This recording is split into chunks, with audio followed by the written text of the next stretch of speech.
Just like most traders, I started out trading stocks, futures and commodities by way of the news, government reports, crop reports, the occasional tip, and a gut feel. Needless to say, these were not very effective. But then, during the late 1980s, I became more aware of price charts and a few chart indicators. The chart indicators got me excited, as I thought at the time that I had stumbled upon a way to know in advance what the market was going to do next. The stochastic oscillator was really intriguing, and it almost appeared to predict when the market would move up or down. But again, like most have discovered, these indicators don't really predict. How can they, when they are simply based on averages, or volume, or a slew of other historical data backward monitoring divided by two forward projecting algorithm that has no more connection to the future than 5 dice in a shaker cup? Now don't get me wrong. Chart indicators are pretty useful, and I continue to use them today now, 3 decades later.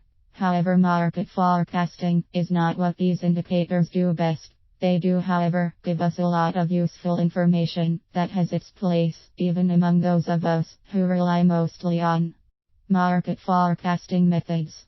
That's right, I said market forecasting methods. By the start of the 1990s, I came upon the knowledge of applying Fibonacci ratios to market price action.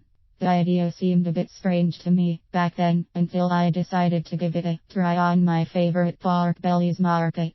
For the next 6 weeks, I would virtually catch every bottom or top within just a few ticks, turning a small amount of money into a larger small amount of money. I was using borrowed funds. Eureka! But it soon became my undoing. Because of my initial long stretch of catching every new market move, often within just a couple of ticks of the very bottom or top, I started to think I could do no wrong. I made a trade in the live cattle futures that I was so sure had to turn, but didn't. I held on to the losing trade because it was impossible for me to be wrong. It wasn't until I was wiped out that I had to admit that I'm human, after all. My golden goose had become my golden ticket to bust Jill. A lesson was learned back then that set me on a course to greater enlightenment. Market forecasting was in fact possible. However, market forecasting required incorporating discipline and confirmation, and that you can never be 100% accurate 100% of the time. It also became quite apparent to me that the path to greater market forecasting would require digging deeper into the reasons why Fibonacci can be effective at times, and at other times not so much. This led me to realize that it all revolves around natural laws, that which Fibonacci is a part. My search into the realm of natural laws brought me to the teachings of W.D. Gann. With Gann, I came to find value in the calculating of time and price squares, Gann wheel, also known as the square of 9 angles, ratios, market geometry, and much more. Armed with Fibonacci and Gann, and all the variations that comes with a deep understanding of these, my research pushed me out beyond the stars. Yes, the effect of the sun and moon and a few of the neighboring planets on our planet Earth. It just made sense. Now I'm not referring to astrology. That is simply not my cup of tea. I'm a man of science, not mysticism or divination.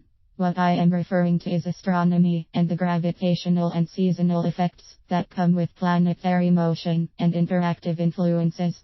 So let me simplify this. As the moon circles the Earth, it has an effect on bodies of water, as well as the electromagnetic field of the Earth. We have tide charts as a result of this, and it has been proven humans tend to act differently as a group during full moons. The term lunatic comes from the Latin luna, which is moon. While the Earth turns once every 24 hours, giving us days, it revolves around the sun once every 365 days, approximately a year. Since the Earth is in an elliptical orbit around the sun, it will move closer or farther away, resulting in what we see as seasons. Now think about how these seasons affect our markets, and you'll start to see the relationship. Once I came to see the connection between the Fibonacci, the Gann, the geometric price patterns, the effects of the moon and sun, it all came together in what is known as cycles. The 24-hour cycle day, the 90-day cycle season, the 365-day cycle year, the moon cycle, and all kinds of other cycles happening at the same time, but at varying degrees with different effects on different markets. Market price action is affected by human behavior. We are the buyers/sellers, which is affected by supply and demand, which is affected by seasons, which is a cycle, and human behavior can be affected by the moon, which is also a cycle, and on and on. With all this understanding about what affects the markets, and realizing that much of this can be exposed by way of a price chart and a few different approaches, market forecasting became even more effective than the simple Fibonacci model. That model only looked at the markets in a narrow way, thus effective at times and lacking at other times. True market forecasting requires having a grasp of several different techniques that address different aspects of price behavior.